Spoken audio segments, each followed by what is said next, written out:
2024 సంవత్సరంలో క్రీస్తు జన్మదిన వేడుకను ఈ యొక్క ఫారిన్ ల్యాండ్లో బెహ్రాన్ దేశంలో తెలుగు క్రిస్టియన్ కాంగ్రిగేషన్ ద్వారా దేవుని మహిమార్థంగా జరగడానికి దేవుడు కృప చూపిస్తున్నాడు.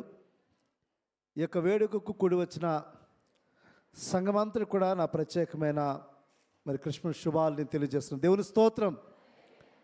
దేవుడు గడిచిన ఈ 11 నెలలు కూడా కాచి కాపాడి ఈ 12వ మాసంలో ఇటు రీతిగా క్రీస్తు జన్మదిన వేడుకను క్రిస్మస్ ఆరాధనలో పాలు పంచుకోవడానికి కృప చూపించిన దేవాతి దేవునికి వందనములు. ఈ దినాన బెహ్రాన్ దేశంలో ఉన్న నలుమూలల నుంచి అనేక మంది విశ్వాసులు ఈ యొక్క ఆరాధనలో పాలు పంచడానికి వచ్చిన ప్రతి ఒక్కరు కూడా పేరు పేరున నా ప్రత్యేకమైన వందనములు, నేను శుభములు నేను తెలియచేస్తున్నాను. అదేవిధంగా చాలామంది ఇక్కడ ప్లేస్ లేక ఫెలోషిప్ హాల్లో కూడా చాలామంది కూర్చున్నారు. వారికి కూడా నా ప్రత్యేకమైన వందనాలు నేను తెలియచేస్తున్నాను. ప్రభువైన యేసుక్రీస్తు ఈ లోకంలో మానవ రూపుడిగా ఆయన రావడం, మానవ రూపుడిగా ఈ లోకంలో ఆయన పుట్టడం అనేది అది యాక్సిడెంట్లుగా జరిగినది కానే కాదు. దేవుడు అనాది ప్రణాళిక చొప్పున ఆయన సర్వమానవాన్ని రక్షించడానికి దేవుడు ముందుగానే ప్రణాళిక ఆయన రచించున్నాడు. ఎప్పుడైతే మానవుడు పాపములో పడిపోయినాడో ఆ రోజే దేవుడు నిర్ణయించుకున్నాడు. ఆ రోజే అదే సమయంలోనే దేవుడు ఆ పాపము నుంచి మానవాన్ని రక్షించడానికి రక్షకుడుగా ఆయన లోకానికి రాబోతున్నాడని ఆయన ముందుగానే ఆయన నిర్ణయించున్నాడు. ఎప్పుడైతే ఆ యొక్క ఏదైనా వనంలో ఆదాము అవ్వను దేవుడు సృష్టించాడో, ఆ సృష్టించినప్పుడు ఆదాము అవ్వలు దేవునితో చక్కని సన్నిహిత సంబంధాన్ని కలిగి అనునిత్యం కూడా దేవునితో ఎంతో సన్నిహితంగా ఉంటున్న వారిని అపవాది సాతాను వారిని శోధించి పాపములో పడవేసింది. ఎప్పుడైతే ఆ పాపంలో పడిపోయారో వారు దేవునికి దూరంగా నెట్టివేయబడిన పరిస్థితి. ఆ సమయంలోనే దేవుడు ముందుగా నిర్ణయించాడు, ఒక స్త్రీ గర్భము ద్వారా ఈ లోకానికి రక్షకుడు రాబోతున్నాడని చెప్పి ఆదికాండం 3వ అధ్యాయంలోనే ముందుగానే దేవుడు నిర్ణయించాడు. వాక్యం చూద్దాం.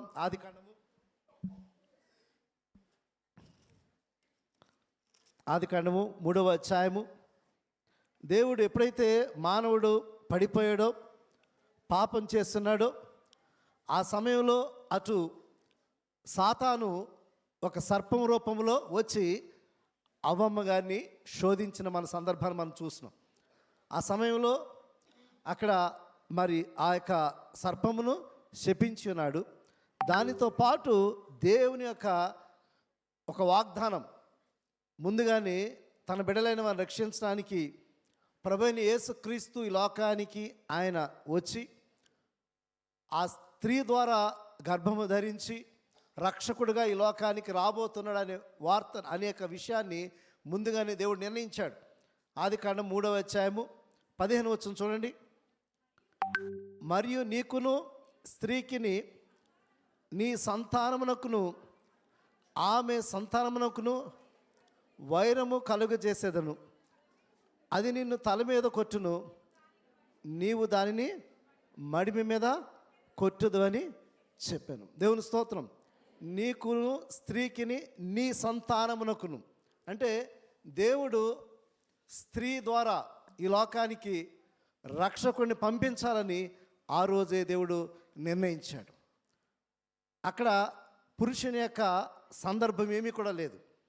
అంటే రక్షకుడని యేసు ఈ లోకానికి మానవ రూపుడుగా రావడానికి, మానవ రూపుడుగా వచ్చుట ద్వారా అపవాదిని నశింపచేయడానికి. ఎందుకంటే అపవాదే మానవుని శోధించి పాపములో పడవేసి దేవునికి దూరంగా వారిని చేస్తున్నది. కాబట్టి ఆ అపవాదిని నశింప చేయాలంటే, ఆ అపవాదిని నశింప చేయాలంటే రక్షకుడైన యేసు, పవిత్రుడైన యేసు ఈ లోకంలోనికి రావాలి. అందుకే దేవుడు ఈ లోకానికి మన కొరకు రక్త మాంసములు గలవాడై ఈ లోకానికి వచ్చి అపవాది క్రియలను లయపరచడానికి, అపవాది క్రియను లయపరచడానికి, ఎవరైతే మానవులు మరణమనే భయముతో ఉంటున్న మానవుల్ని ఆ అపవాదిని జయించడానికి దేవుడు ఈ లోకానికి వచ్చాడు. దేవుని వాక్యం చూద్దాం. హెబ్రీ పత్రిక 2వ అధ్యాయము, హెబ్రీ పత్రిక 2వ అధ్యాయము 14వ వచనం చూడండి. కాబట్టి ఆ పిల్లలు రక్తమాంసము గలవారైనందున ఆ ప్రకారమే మరణము యొక్క బలము గలవారిని, అనగా అపవాదిని, చూసారా, అంటే ఆ పిల్లలు రక్తమాంసము గలవారైనందున ఆ ప్రకారమే మరణం యొక్క బలము గలవానిని, మరణం యొక్క, ఎందుకంటే పాపము ద్వారా మనిషికి మరణం వచ్చింది. కాబట్టి మరణం అనే భయంతో మానవుడు జీవిస్తూ ఉన్నాడు ఈ లోకంలో. మరణం అనే భయంతో మానవుడు జీవిస్తున్నాడు. ఆ భయాన్ని తొలగించడానికి, అపవాది బంధకాల నుంచి విడిపించడానికి యేసు, ప్రభువైన యేసుక్రీస్తు నరరూపుడుగా ఈ లోకానికి వచ్చి, ఆయన మనలాంటి శరీరము ద్వారా ఈ లోకానికి వచ్చి రక్తమాంసములు గలవారినందున ఆ ప్రకారమే మరణం యొక్క బలము గలవానిని, అనగా అపవాదిని మరణము ద్వారా నశింపచేయుటకు జీవిత కాలమంతయు మరణ భయము చేత దాస్యమునకు లోబడిన వాడిని విడిపించుటకు ఆయన కూడా రక్తమాంసము గలవాడు. ఆయన కూడా రక్తమాంసము, అంటే ప్రభువైన యేసుక్రీస్తు ఈ మానవ శరీరాన్ని ధరింప చేసుకోకపోతే మానవుడు ఈ పాపము నుంచి విమోచన లేదు.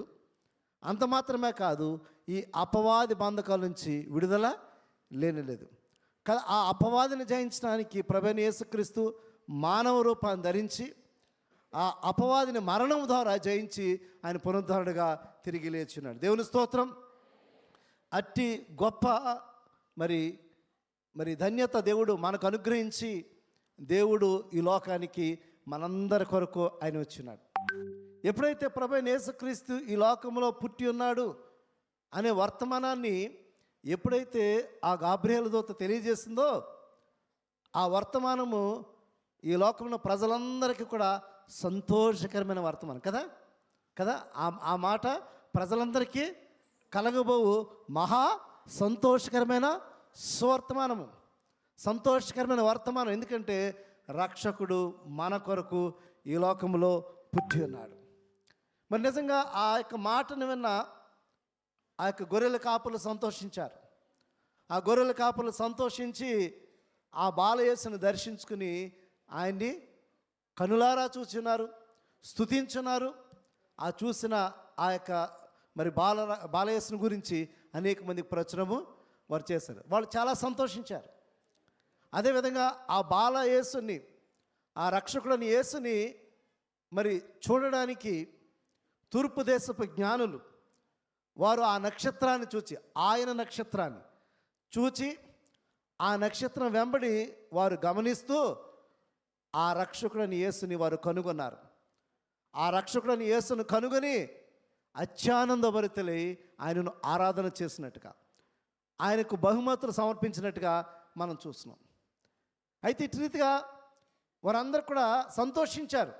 ఆ రక్షకుడిని కనుగొన్నప్పుడు, ఆ రక్షకుడిని చూచినప్పుడు వారందరూ కూడా సంతోషించారు. అన్నా కూడా ఆ యొక్క రక్షకుడైన యేసుని కొనియాడి ఆయన స్తుతించినట్టుగా మనం చూస్తున్నాం.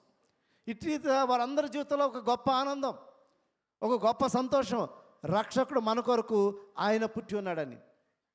ఎట్ ద సేమ్ టైం ఆ రక్షకుడు ఈ లోకంలో పుట్టి ఉన్నాడని ఆ వర్తమానాన్ని ఈ జ్ఞానులైన వారు ఆయన నక్షత్రాన్ని చూస్తూ వారు ముందుకు వెళుతున్న సమయంలో వారు చిన్న మిస్టేక్ చేశారు.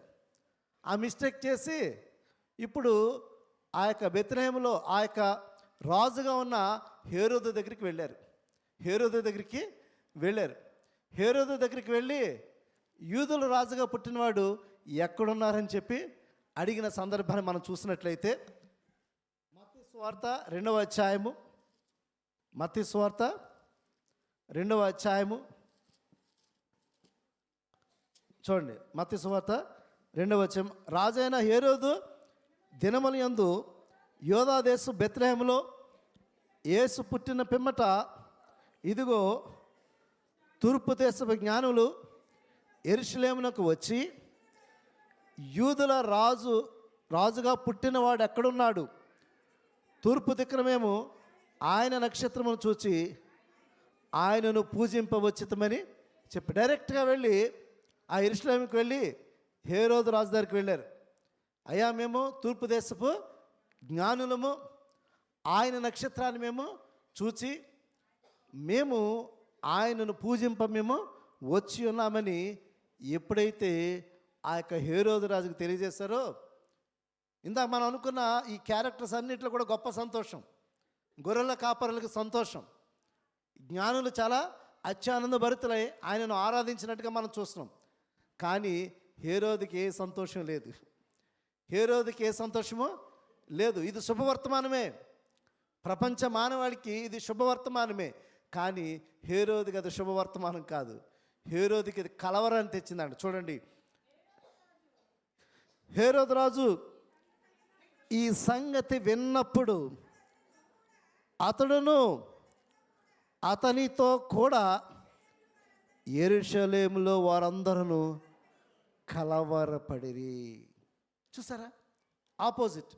అంటే ఇక్కడ ఈ శుభవర్తమానం ఉన్న గొర్రెల కాపరులు సంతోషించారు, ఆ రక్షకుడు నేసను కనుగొన్న జ్ఞానులైన వారు సంతోషించారు. కానీ హేరోదు రాజుకి కలవరం పుట్టింది. నిజమే కదా, హేరోదు రాజు కలవరం ఎందుకు పుట్టదండి? పుడుతుంది ఖచ్చితంగా. హేరోదు రాజుతో పాటు యెరూషలేములో ఉన్న వారందరూ కూడా కలవరపడ్డారట. ఇక్కడ ఆ రాజగృహంలో పరిపాలన చేస్తున్న రాజు ఉండగా వేరొక రాజు పుట్టి ఉన్నాడు అనే మాటను ఎప్పుడైతే విన్న వెంటనే కలవరం. మేబీ ఒకవేళ ఆయన ఒక రాజుగా ఉన్నాడు కదా అంటే, ఇక్కడైతే మనకి చరిత్ర ఇక్కడైతే స్పష్టంగా రాయబడలేదు, కానీ ఈ హేరోదు రాజు ఒక 70 సంవత్సరాలు ఉండి ఉండవచ్చు అని చెప్తుంటారు చరిత్రకారులు. 70 సంవత్సరములు అంటే ఓల్డ్ ఏజ్లో ఉండి ఉండొచ్చు. అంటే ఇప్పుడు ఈ వర్తమానాన్ని ఎప్పుడైతే విన్నాడో హేరోదు రాజు ఒకవేళ తన పొజిషన్ ఏమన్నా పోతుందేమని భయపడి ఉంటాడు కదా, తన పొజిషను. ఎందుకంటే ఇంకొక రాజు పుట్టాడు కదా, ఇంకొక రాజు పుడుతున్నాడు కాబట్టి ఆ యొక్క స్థానంలో ఇంకొక రాజు వస్తున్నాడేమోనని చెప్పి అతడు భయపడి ఉండవచ్చు. అందు మాత్రమే కదా, అక్కడ ఉన్నవారు అనేక మంది ఇంకొక రాజు పుట్టి ఉన్నాడు అనే వర్తమానము అనేక మంది వెళ్ళినప్పుడు వాళ్ళందరూ కూడా కలవరపడినట్టుగా మనం చూస్తున్నాం.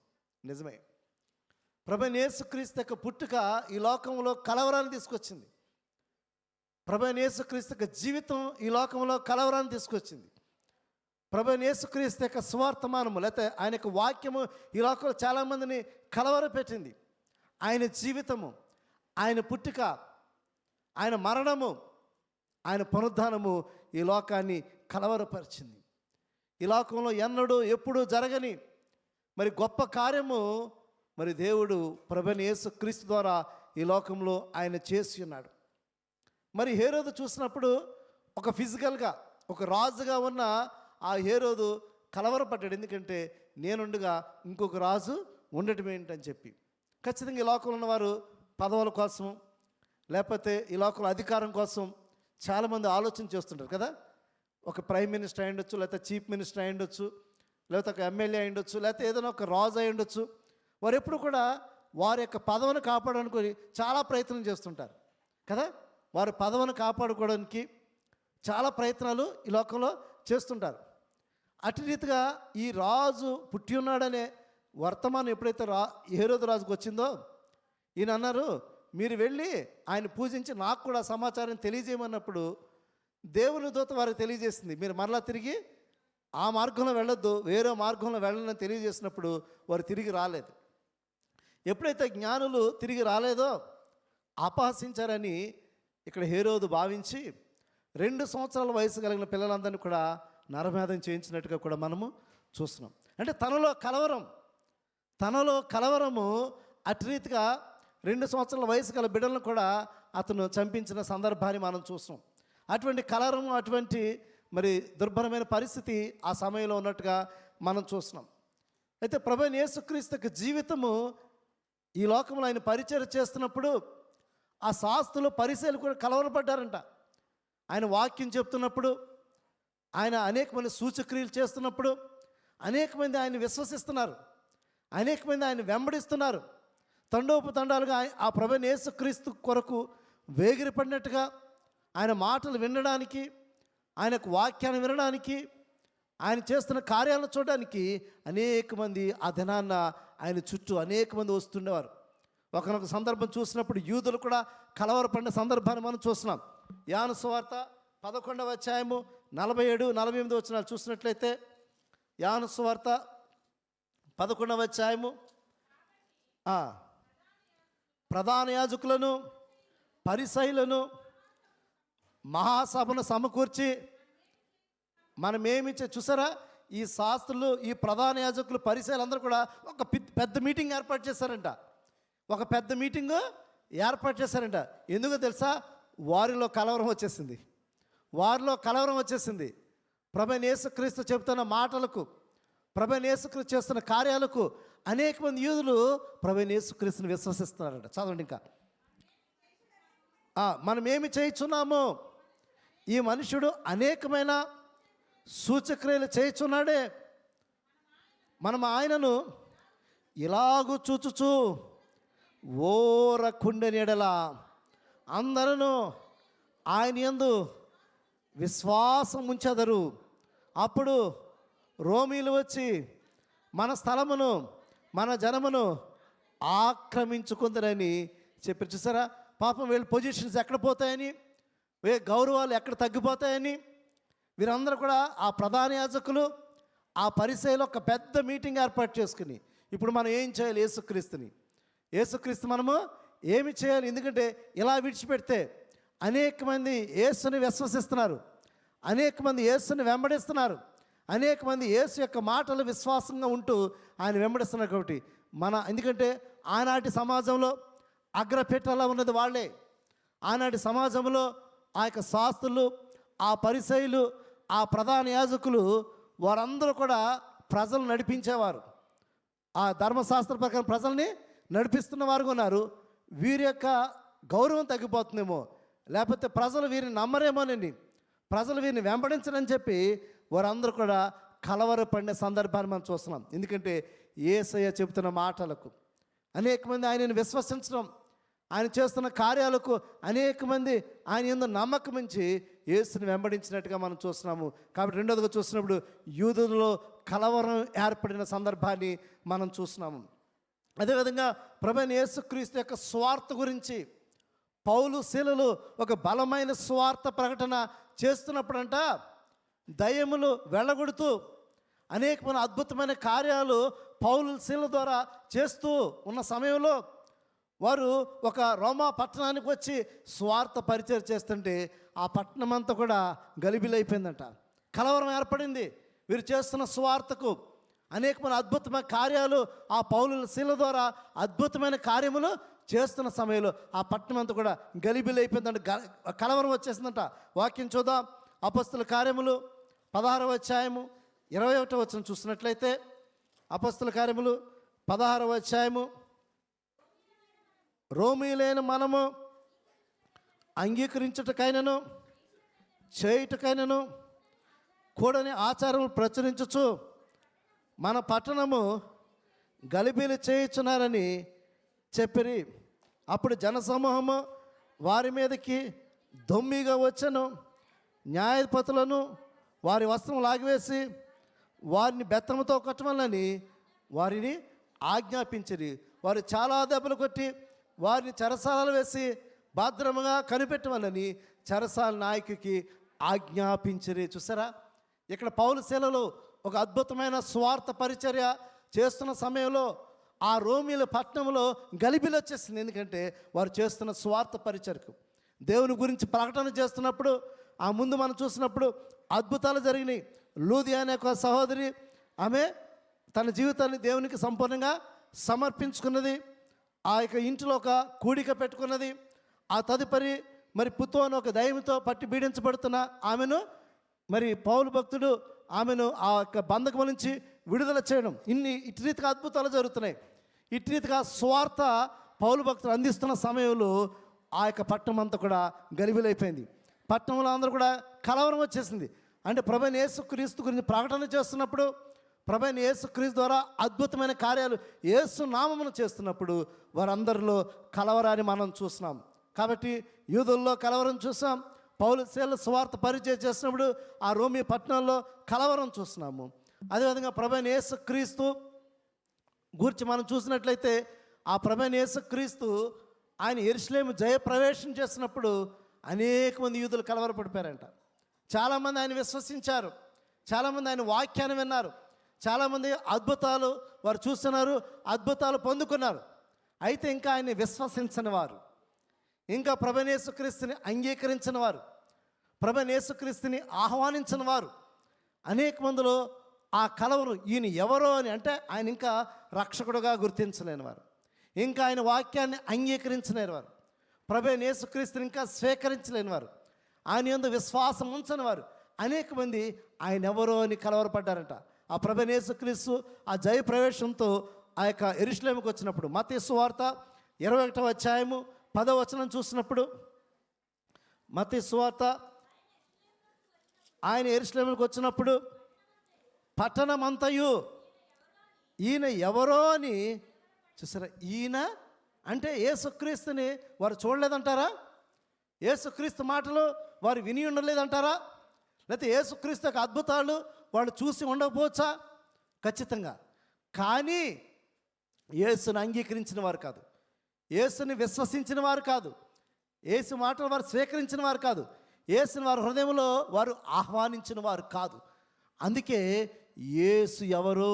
ఎందుకంటే ఆ దినాన యెరూషలేము ప్రవేశించినప్పుడు యేసుని అనేక మంది ఘనముగా ఆహ్వానించినట్టుగా, ఆయన యేసుక్రీస్తుని ఘనముగా హెచ్చించినట్టుగా అక్కడ పట్టణమంతా కూడా మరి యేసుక్రీస్తుని ఘనపరుస్తున్నప్పుడు, యేసుక్రీస్తుని మహింపరుస్తున్నప్పుడు వారందరూ కూడా యేసు దావీదు పట్టణం ఆ యొక్క యూదుల రాజుగా వచ్చుచున్నాడని చెప్పి అనేక మంది యేసుని అక్కడ అభివర్ణించిన సందర్భంలో అనేక మంది ఇంకా యేసుని అంగీకరించిన వారు, యేసుని స్వీకరించిన వారు, యేసుని మీద నమ్మకం లేని వారు అనేక మంది అక్కడ ఆయన ఎవరో అని కలవరపడినట్టుగా మనం చూస్తున్నాం.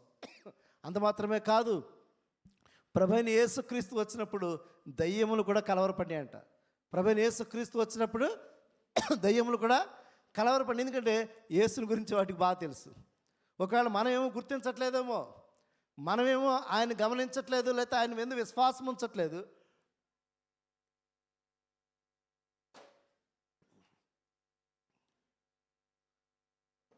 అయితే ఆ దయ్యములకు బాగా తెలుసు. ఎందుకంటే దయ్యములు ఎవరంటే అపవాది సైన్యం అండి, అపవాది సైన్యము.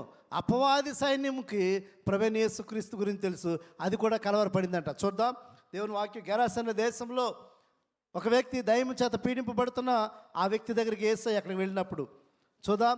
మత్తయి సువార్త 8వ అధ్యాయము 29వ వచనం చూసినట్లయితే, మత్తయి సువార్త 8వ అధ్యాయము, వారు ఇదిగో దేవుని కుమారుడా నీతో మాకేమి, కాలము రాకమునుపే మమ్మను బాధించుటకు ఎక్కడికి వచ్చితవా అని కేకలు. దయ్యములండి, ఏమిటివి? దయ్యములు బాగా తెలుసు. అక్కడ దయ్యములు అంటేనే దేవుని కుమారుడా నీతో మాకేమి, కాలము రాకమునుపే మమ్మను బాధించుటకు ఎక్కడికి వచ్చితవా అని కేకలు వేసిరి. అంటే యేసు అక్కడికి వచ్చేసరికి, యేసు ఆ గెరాసన దేశంలో ఉన్న దయ్యముల చేత పట్టి పీడింపబడుతున్న వాడిని విడుదల చేయడానికి దేవుడు ప్రభువైన యేసుక్రీస్తు రక్షకుడైన యేసు అక్కడికి వచ్చేసరికి కలవరపడి కేకలు వేసిన సందర్భాన్ని మనం చూస్తున్నాం. హేరోదులో ఒక కలవరం చూస్తున్నాం. హేరోదు అది ఒక మంచి వార్త. ఆయన ప్రభువైన యేసుక్రీస్తు ఈ హేరోదు వలె రాజ్యాధికారం చేపట్టడానికి రాలా. ఆ హేరోదు ఒక మానవ రీతిగా ఆలోచించాడు, ఒక ఫ్లెష్లీ అయిన ఆలోచించాడు. అంటే నా పదవి పోతుందేమో, నా అధికారం పోతుందేమో, నా గౌరవం పోతుందేమో అని చెప్పి హేరోదు ఆలోచన చేసి కలవరపడినట్టుగా మనం చూస్తున్నాం. యూదులైన వారు కూడా అంతే. ఆ ప్రభువైన యేసుక్రీస్తు యొక్క సువార్తను విన్నారు, ఆ ప్రభువైన యేసుక్రీస్తు చేసిన సూచక్రియలు వారు చూశారు, కానీ వారు ప్రభువైన యేసుక్రీస్తుని అంగీకరించలేకపోయారు. ప్రభువైన యేసుక్రీస్తుని వారు మంచి మనసుతో వాళ్ళు స్వీకరించలేకపోయారు. అందుకే ఏమి చేయాలని చెప్పి కలవరపడిన సందర్భాన్ని చూస్తున్నాం. పౌలు శీలలు సువార్త చెప్పినప్పుడు, పౌలు శీలలు అద్భుతమైన కార్యాలు చేస్తున్నప్పుడు ఆ పట్టణస్థులు అనేక మంది వారు కూడా గలిబిలయ్యారు, వారు కూడా కలవరపడినట్టుగా మనం చూస్తున్నాం. అంత మాత్రమే కాదు, యేసుని ఎరగని వారు, యేసు గురించి విని యేసుని స్వీకరించకుండా, యేసు యందు నమ్మకం ఉంచకుండా ఉన్న అనేక మంది యూదులైన వారు ఆ యెరూషలేములో యేసు ఎవరు అని కలవరపడినట్టుగా మనం చూస్తున్నాం. ఈరోజు ఇక్కడున్న మనందరం కూడా ప్రభువైన యేసుక్రీస్తు రక్షకుడిగా పుట్టి ఉన్నాడు అనే శుభవర్తమానము మనందరిలో ఒక ధైర్యాన్ని తీసుకొచ్చింది. మనందరిలో ఒక శుభవర్తమానం. భయపడకుడి, రక్షకుడు మన కొరకు ఈ లోకంలో ఆయన పుట్టి ఉన్నాడు. ఆయన మానవుడిగా, ఆయన ఇమ్మానుయేలు దేవుడిగా మనకు తోడుగా ఉండడానికి ఈ లోకానికి వచ్చినాడు. అయితే ఎవరైతే ఆ క్రీస్తుని స్వీకరిస్తారో, ఎవరైతే క్రీస్తు యందు విశ్వాసం ఉంచుతారో వారి జీవితంలో ఏమాత్రం కలవరం ఉండదు, వారి జీవితంలో ఏ భయం కూడా ఉండదు. మరీ భయపడింది, అయ్యో నేను పురుషుని ఎరగని దాన్నే ఉన్నాను, ఏ విధంగా ఇది సాధ్యమని చెప్తున్నప్పుడు దూత చెప్పింది, భయపడకు, నువ్వు పరిశుద్ధాత్మ ద్వారా గర్భం ధరించబడుతున్నావు అని చెప్పి మరియను ధైర్యపరిచినట్టు మనం చూస్తున్నాం. మరి యేసేపును చూసినప్పుడు, అయ్యో నాకు ఇంకా వివాహం కాలేదే, అప్పుడే మరియ గర్భవతి అని తెలిసి రహస్యంగా విడనాడాలని అతను అనుకున్న సమయంలో అతను భయపడుతున్నాడు. ఆ సమయంలో దూత చెప్పిన వార్త, పరిశుద్ధాత్మ ద్వారా మరియ గర్భం ధరించింది కాబట్టి భయపడకు, ఆమెను చేర్చుకొని చెప్పి ధైర్యపరిచినప్పుడు మరి యేసేపు మరి మరియను చేర్చుకున్నట్టుగా మనం చూస్తున్నాం. ఇటు రీతిగా దేవుని యొక్క మరి ఆ యొక్క ఆదరణ, లేకపోతే దేవుని యొక్క మరి ఆదరణ వారికి దొరకడం ద్వారా దేవుని యొక్క రక్షణ ప్రణాళికలో వారు యేసయ్యను స్వీకరించి ఆ రక్షణ ప్రణాళికలో ముందుకు వెళ్ళారు. ఇదేనా ఇక్కడ కూడా మనందరం కూడా ఒకసారి ఆలోచించండి. ఈరోజు మనందరి జీవితంలో ఎన్నో కలవరాలు ఉన్నాయి. మనందరి జీవితంలో ఎన్నో కలవరాలు ఉన్నాయి. మన జాబ్ విషయంలో అయి ఉండొచ్చు, కలవరం ఉండొచ్చు, లేకపోతే మన కుటుంబాన్ని నడిపించుకోవట్లో కలవరం అయి ఉండొచ్చు, లేకపోతే రిలేషన్ ప్రాబ్లమ్స్లో కొన్ని కలవరాలు ఉండొచ్చు. అనేక మంది వివాహం చేసుకుంటారు, రిలేషన్ ప్రాబ్లమ్స్లో అనేక మంది కలవరాన్ని కలిగి ఉంటున్న వారు ఉంటున్నారు. అనేక మంది ఆర్థికమైన సమస్యలు, వారికున్న అప్పులు, వాటి ద్వారా ఎన్నో కలవరాన్ని మనం పొంది ఉండొచ్చు. ఇటు రీతిగా మానవ రీతిగా మనం ఆలోచన చేస్తున్నప్పుడు మన జీవితంలో క్రీస్తు లేనట్లయితే మన జీవితంలో కలవరం ఉంటుంది. క్రీస్తుని మనం స్వీకరించినట్లయితే, క్రీస్తుతో మనం ప్రయాణం చేస్తున్నట్టయితే ఖచ్చితంగా క్రీస్తు మనల్ని ధైర్యపరుస్తాడు, క్రీస్తు మనం బలపరుస్తాడు, క్రీస్తు మనల్ని నడిపిస్తుంటారు. ఎవరైతే ఇంకా మరి క్రీస్తుని అంగీకరించకుండా, క్రీస్తుని వారి జీవితంలో ఆహ్వానించకుండా, మరి క్రీస్తు వారు ఎవరైతే ప్రయాణం చేయకుండా ఉంటారో వారి జీవితంలో కలవరం ఉంటుంది ఖచ్చితంగా. చాలామంది అనుకోవచ్చు, నా జీవితంలో నాకు ఎన్నో సమస్యలు ఉన్నాయండి, ఈ సమస్యల నుంచి నేను బయటకు రాలేను. ఎస్, క్రీస్తు లేనంతసేపు నీ జీవితంలో కలవరే ఉంటుంది. క్రీస్తు లేనంతసేపు నీ జీవితంలో సంతోషం ఉండదు. క్రీస్తు లేనంతసేపు నీ జీవితంలో ఆనందము ఉండదు. ఈ లోకంలో నువ్వు కష్టపడచ్చు, నువ్వు డబ్బు కొరకు నువ్వు ఎంతో కష్టపడచ్చు, కానీ నీ జీవితంలో సమాధానం ఉండదు, నీ జీవితంలో సంతోషం ఉండదు. ఎందుకంటే క్రీస్తును కలిగి ఉన్నప్పుడు మాత్రమే మన జీవితంలో సమాధానం. క్రీస్తును కలిగి ఉన్నప్పుడు మాత్రమే మన జీవితంలో ప్రతి సమస్యకు పరిష్కారం ఆయనే అనుగ్రహించే దేవుడు. అందుకే ఆ శుభవర్తమానము ఆ యొక్క దూతలు పాట పాడినప్పుడు సర్వోన్నతమైన స్థలములో దేవునికి మహిమ, ఆయనకి ఇష్టలైన మనుషులకు భూమి మీద సమాధానం. అంటే ఎవరైతే ఆయనకి ఇష్టలుగా జీవిస్తారో, ఎవరైతే క్రీస్తుని విశ్వసిస్తారో, ఎవరైతే క్రీస్తుతో ప్రయాణం చేస్తారో వారి జీవితంలో సంతోషం ఉంటుంది, వారి జీవితంలో సమాధానం ఉంటుంది, వారి జీవితంలో క్రీస్తు ఉంటారు. ఆ క్రీస్తు ఉన్నప్పుడు ఏ సమస్యనైనా అధిగమించవచ్చు, ఏ పరిస్థితినైనా అధిగమించవచ్చు. క్రీస్తు లేని జీవితం కలవరం, క్రీస్తు లేని జీవితం కలవరం, క్రీస్తుకు దూరంగా జీవిస్తే కలవరం. కాబట్టి అందుకే ప్రభువైన యేసుక్రీస్తు తన శిష్యులు చెప్తున్నాడు, మీ హృదయములను కలవరపడనీయుకుడి అని ఏం చెప్తున్నాడైనా? యోహాను సువార్త 14వ అధ్యాయము 1వ వచనం చెప్తున్నాడు, మీ హృదయంలోనూ, చూడండి ఒకసారి, మీ హృదయంలోనూ కలవరపడనీయుకుడి, నా యందు విశ్వాసం, చదవండి ఒకసారి, మీ హృదయంలోనూ కలవరపడనీయుకుడి. దేవుని యందు విశ్వాసం ఉంచుతున్నారు, నా యందును, దేవుని యందు విశ్వాసం ఉంచండి, మీరు నా యందును విశ్వాసం ఉంచండి.